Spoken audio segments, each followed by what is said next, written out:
Бауыр бұл денеміздегі маңызды ағзалардың бірі. Ол ас қорытуға көмектеседі, өмірлік маңызды заттарды синтездейді және токсиндерді шығарады. Сәлем достар, сіздермен бірге тек қана пайдалы арнасы. Бүгінгі видеода бауыр жайлы толық ақпарат болмақ. Бауыр не үшін ауырады? Бауыр ауруының белгілері қандай? Осы жайлы толық білгіңіз келсе, видеоны соңына дейін көріп, маңызды ақпарат алыңыз. Бауыр қызметінің бұзылуы әлемде ең кең таралған проблемалардың бірі. Тек ақш-тың өзінде 30 миллионға жуық адам бауыр ауруынан зардап шегеді.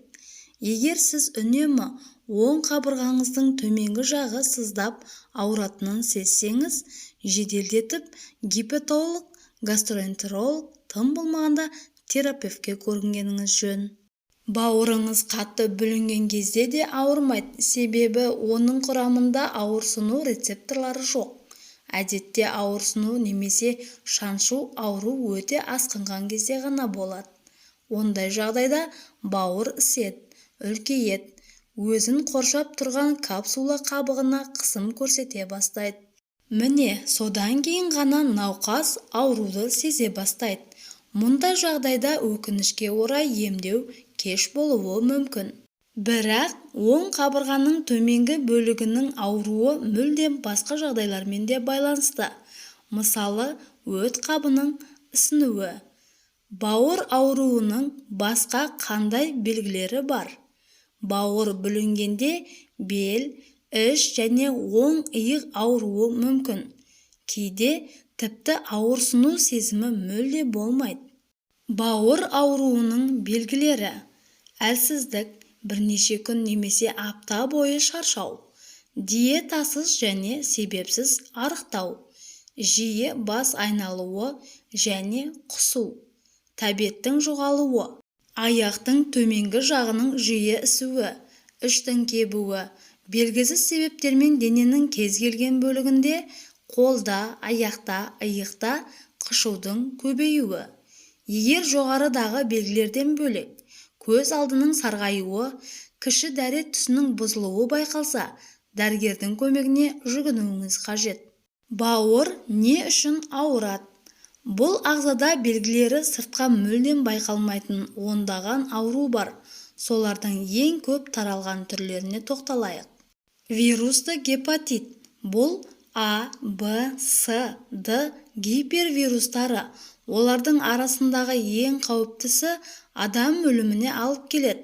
Ал арасындағы ең әлсізі А түрі болып, бұл ауру халық арасында сары ауру немесе Боткин ауруы деген атпен таралған.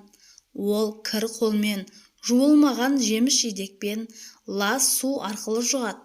Боткин ауруының бір артықшылығы, ол басқалары сияқты жасырын емес, бірден сезіледі. Алдын алудың мүмкіндігі бар. А вирусын емдеуге болады және емделгеннен кейін бауырда белгілері қалмайды. Ал А, Б, С немесе Д вирустарын анықтау және емдеу ұзақ уақытты талап етеді.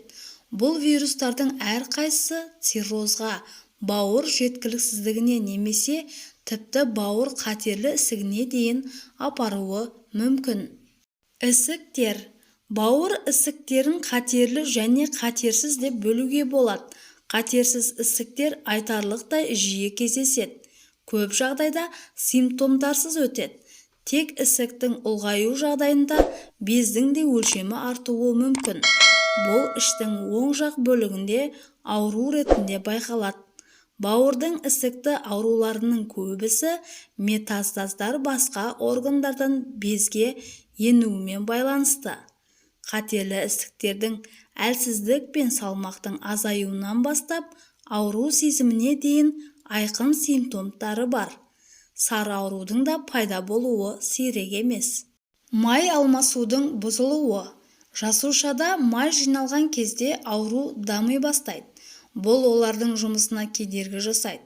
Олар уыттарды залалсыздандыра алмайды да бос радикалдардың жиналуы болады. жасушалар өле бастап, бауыр өзінің негізгі қызметін жасауды тоқтатады. Майлы гепатоз шағын қолайсыздықты туғызады, бірақ айқын симптомдар жоқ.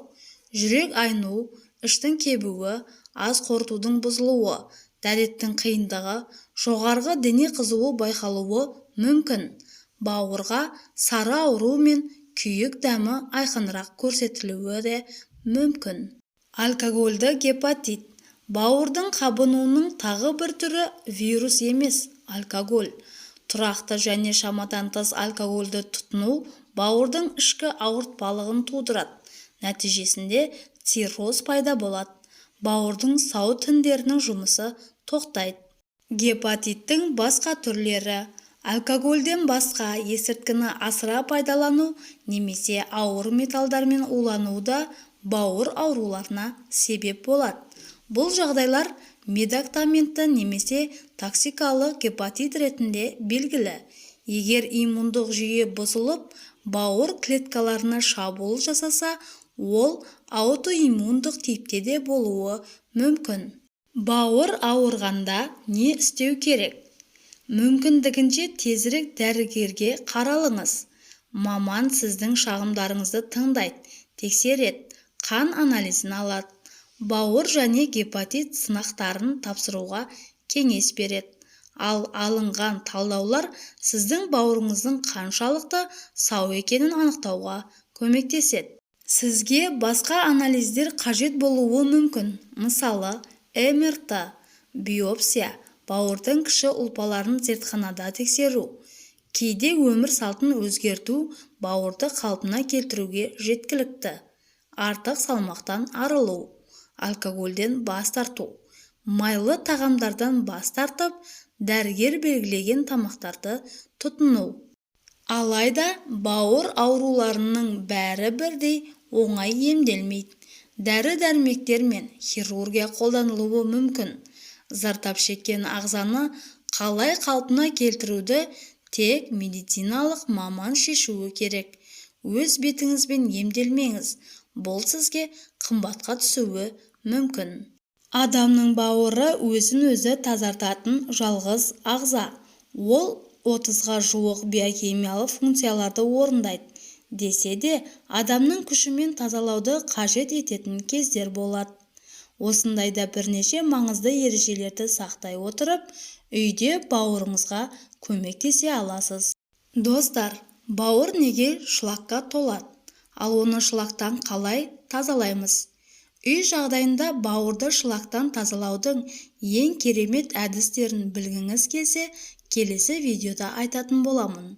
Сондықтан пайдалы ақпаратты жоғалтып алмас үшін каналға жазылып, қоңырау белгісін баса кетіңіз.